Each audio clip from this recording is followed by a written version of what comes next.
আল্লাহ রাব্বুল আলামিন বলছেন, আমার যদি রোগ হয়, আমি যদি কোনো পেশেন্ট নিয়ে যাই ডাক্তারের কাছে যাওয়ার পর ডাক্তার হাতটা এভাবে ধরবে, জিজ্ঞাসা করবে কি হয়েছে, আপনার কি হয়েছে, সমস্যা কি, জিজ্ঞাসা করবে, কি করবে না? ঠিক একইভাবে আল্লাহ বলছেন, রে গোলামের দল, তোমাদের কি হয়েছে? তোমরা কেন এত অলসতায় তোমরা জীবন যাপন করছো? আল্লাহ তাআলা এই আয়াতটা বোঝাবার জন্য একটা উদাহরণ ফিট করছি বন্ধুরা আমার। উদাহরণটা কি?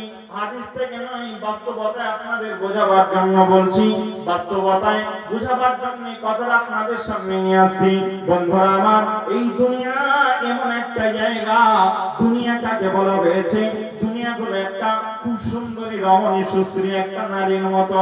ওই নারীটা আপনার কাছে এসে বলছে, ভাই তোমাকে আমি বিবাহ করতে চাই।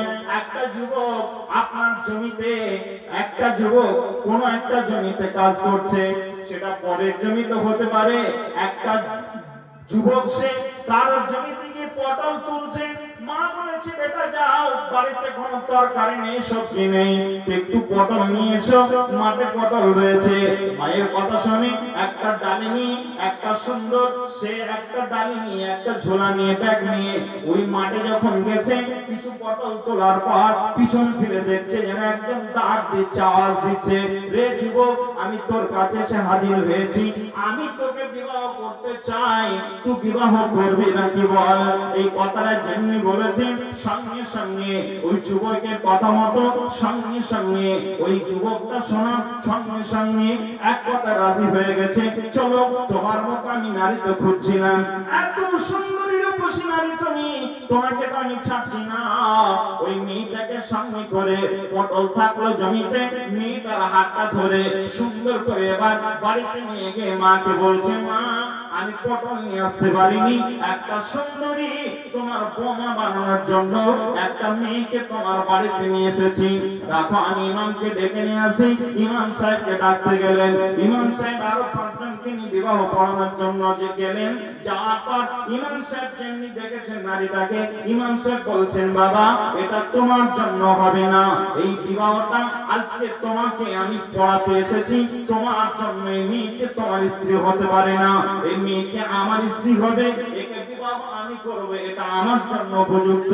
এবার ওই ছেলেটা বলছে, এটা কি করে হতে পারে, আমি আপনার এই কথা মেনে নিতে পারবো না, মেয়েটা আমাকে নিজে বলেছে তোমাকে বিবাহ করব, আজকে আমি এর বিবাহের জন্য তোমাকে ডেকেছে, আমার বিবাহ শাদী পড়িয়ে দাও। এই কথাটা যেমনি শুনেছে, ইমাম সাহেব বলছেন, না তোমাকে বিবাহ করবে না। যেমনি কথা ইমাম সাহেব বলেছেন, ইমাম সাহেবের কথা মতো মেয়েটা তখন বলছে, ইমাম সাহেবকে আমি বিবাহ করব, তোমাকে আমি বিবাহ করব না। এ বলছে, তাহলে মোড়লকে ডাকতে হবে। মোড়লের কাছে গেল, গ্রামে পাঁচজন মোড়লকে ডেকে নিয়ে এসেছে। একজন মোড়ল বলছে যে সবচাই ওদের মধ্যে হুষ্টপুষ্ট, যার কথা বেশি চলে, সে বলছে, ইমাম সাহেব এই মেয়ের সঙ্গে তোমার বিবাহ হবে না, মেয়েটা আমার পছন্দ, আমার সাথে বিবাহ হবে। লেগে গেল ঝামেলা। ইমাম সাহেব বলছে, কোন জায়গায় পড়লাম রে ভাই? যুবক বলছে, কোন জায়গায় পড়লাম? নিয়ে এলাম আমি, ইমাম সাহেব নিল, ইমাম সাহেব বলল আমি করব। এবার মেয়েটাকে জিজ্ঞাসা করছে, তোমার মত? তখন বলছে, গ্রামের মোড়ল যখন বলছে, তাহলে তোমরা দুই গিনে দিলে, আমি ওকে বিবাহ করব। শেষে ইমাম সাহেব দেখলো এভাবে তো হবে না, তখন এই দুইজন মিলে বলছে, এক কাজ, থানাতে যাই, থানাতে গিয়ে পুলিশের দ্বারস্থ হই, প্রশাসনের দ্বারস্থ হয়ে প্রশাসনের কাছে বিচার দেব, প্রশাসন আইনের আওতায় নিয়ে গিয়ে আমাদের সাথে বিবাহ দিয়ে দেবে, আর হয় তুমি পাবে, না হয় আমি পাবো, নিশ্চিত, আমাদের কোনো সন্দেহ নেই, চলো একবার আমরা আইনের দ্বারস্থ হই। যেমনি সে থানাতে গিয়ে যখন পুরো ঘটনা খুলে বলেছে, প্রশাসন আসার পর প্রশাসন বলছে, বিবাহ তোমাদের সাথে কারোর সাথে হবে না, আমার সাথে হবে। চারজন প্রার্থী দাঁড়িয়ে গেল, সবাই বলছে আমি বিবাহ করব, এ বলছে আমি, ও বলছে আমি। এই পর্যায়ে মেয়েটা যখন এই পরিস্থিতির সম্মুখীন হয়েছে, মেয়েটা তখন মুখ খুলে বলছে, শোনো শোনো, তোমাদের চারজনকে আমি বিবাহ করতে রাজি আছি, কিন্তু একটা লটারি হতে হবে, লটারি করতে চাই আমি। লটারিটা কি? আমি আগে দৌড়তে শুরু করব আর তোমরা চারজন পিছন থেকে দৌড়াতে শুরু করবে। দৌড়াতে দৌড়াতে যে আমাকে ধরে নেবে তার সাথে আমার বিবাহ হবে। তার আগে পর্যন্ত আমি চারজনের কাউকে বিবাহ করতে পারবো না। দৌড়াতে শুরু করলো, চারজন দৌড়াতে শুরু করলো। মেয়েটা আগে আগে দৌড়াচ্ছে আর এই চারজন পিছে পিছে দৌড়াচ্ছে। দৌড়াতে দৌড়াতে মেয়েটাকে ধরতেও পারে না, এরা ছেড়ে দিতেও পারছে না। এই যেতে যেতে একজন ধপ করে পড়ে গেল, না রে আর পারছি না। দ্বিতীয় জন কিছু দূর যাওয়ার পর সে বলছে আর পারছি না।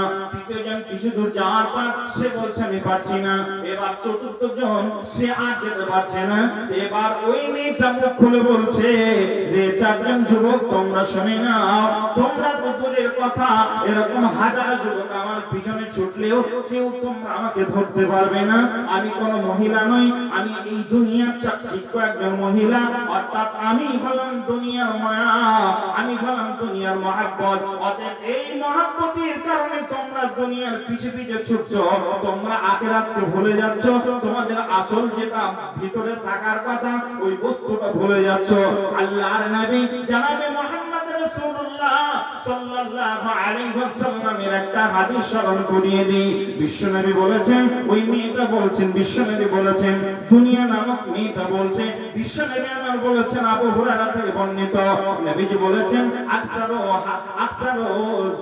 আকসারু সমস্ত মানুষদেরকে আল্লাহ তাআলা বলছেন আকসারু হাদিমিল লাজ্জাতি, সমস্ত মানুষ তোমরা শুনে নাও, এটা হলো দুনিয়া।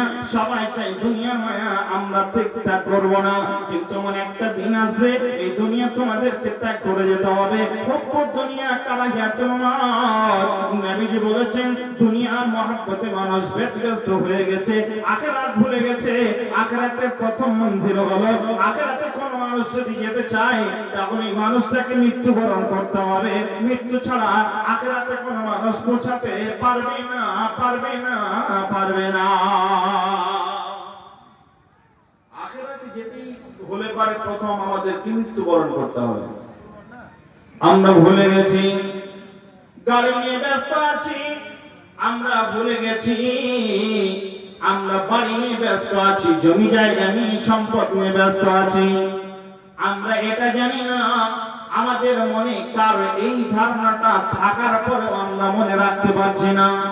পৃথিবীর শ্রেষ্ঠ মানুষ যে মানুষটা সমস্ত মানুষের মধ্যে শ্রেষ্ঠ মানুষ, নবীদের মধ্যে শ্রেষ্ঠ নবী, নবী মুহাম্মদ রাসূলুল্লাহ সাল্লাল্লাহু আলাইহি ওয়াসাল্লাম, তিনি পৃথিবীতে এসেছিলেন। আল্লাহর নবীর কাছে হযরত জিবরাইল এলেন, যা ইলা নবী সাল্লাল্লাহু আলাইহি ওয়াসাল্লাম, যা জিবরিল আলাইহিস সালাতু ওয়াসালাম ইলা নবী সাল্লাল্লাহু আলাইহি ওয়াসাল্লাম। জিবরাইল আলাইহিস সালাম নবীর কাছে এলেন, আসার পর বলছেন, নবী গো, ইশ মা সীতা, হে নবী তোমার কাছে আমি কথাটা বলতে এসেছি, যদি তুমি চাও দুনিয়া করতে পারো তবে ইন্নাকা মাইতুন, তবে শুনে নাও একটা কথা তোমাকে বলে দিচ্ছি হে নবী, একটা দিন এমন আসবে এই দুনিয়া ছেড়ে তোমাকে চলে যেতে হবে। দুনিয়া তুমি যত খুশি তত করতে পারো, দুনিয়াতে যতদিন খুশি ততদিন থাকতে পারো, কিন্তু এমন একটা দিন আসবে, এমন একটা দিন তোমার জন্য নির্ধারিত করা হয়েছে, ওই দিনটা যেদিন আসবে সেদিন দুনিয়া ছেড়ে, দুনিয়া মায়া ছেড়ে চলে যেতে হবে। তোমার স্ত্রী পড়ে থাকবে দুনিয়াতে, তোমার সন্তান আদি পড়ে থাকবে দুনিয়াতে, তোমার সমস্ত সাহাবারা যারা তোমাকে এত ভালোবাসে সবাই থাকবে দুনিয়াতে, দুনিয়া থাকবে, সমস্ত মানুষ দুনিয়া থাকবে। একটা দিন এমন হবে তোমাকে দুনিয়া ছেড়ে যেতে হবে। বিশ্বনবী মুহাম্মদ রাসূলুল্লাহ সাল্লাল্লাহু আলাইহি ওয়াসাল্লামের যেই দিনে মাথা ব্যথা শুরু হলো, আল্লাহর নবীর কাছে কোরআনের একটা সূরা নাযিল হলো, ইযা জাআ নাসরুল্লাহি ওয়াল ফাত ওয়া রাআইতান নাস ইয়াদখুলুনা ফি দীনিল্লাহি আফওয়াজা ফাসাব্বিহ বিহামদি রাব্বিকা ওয়াস্তাগফিরহু ইন্নাহু কানা তাওয়াবা। এই কোরআনের আয়াতটা, এই কোরআনের এই সূরাটা যেদিন অবতীর্ণ হলো, হযরত আবু বকর নবীর পাশে ছিলেন। আবু বকরকে আল্লাহর নবী শুনিয়ে দিলেন, রে আবু বকর, রে আমার সাহাবীরা, হযরত জিবরাইল আমার কাছে এসেছিলেন, আসার পর কোরআনের এই সোনালী সূরাটা আমার কাছে শুনিয়ে গেলেন। তোমরা সুন্দর করে আয়াত সূরাটা শুনে নাও। আল্লাহ রাব্বুল আলামিনের নবী সাহাবীদের সামনে সূরাটা শুনিয়ে দিলেন। সাহাবীরা শুনে নিলেন। হযরত আবু বকর রাদিয়াল্লাহু তাআলা আনহু এই সূরাটা শোনার পর তিনি যেন টুকরি টুকরে কান্না করতে শুরু করলেন। আল্লাহর নবীর এই কান্না দেখে, আল্লাহর নবী নিজেই কান্না দেখে তিনি স্থিরভাবে বসে আছেন। আল্লাহর নবী তার দিকে একই মনোযোগে আল্লাহর নবী আবু বকরের কান্না দেখছেন। হযরত ওমর, হযরত অন্যান্য সাহাবীরা, আব্দুল্লাহ বিন রাফের মতো সাহাবীরা আর বিশিষ্ট বিশিষ্ট সাহাবী যারা আছেন সমস্ত সাহাবীরা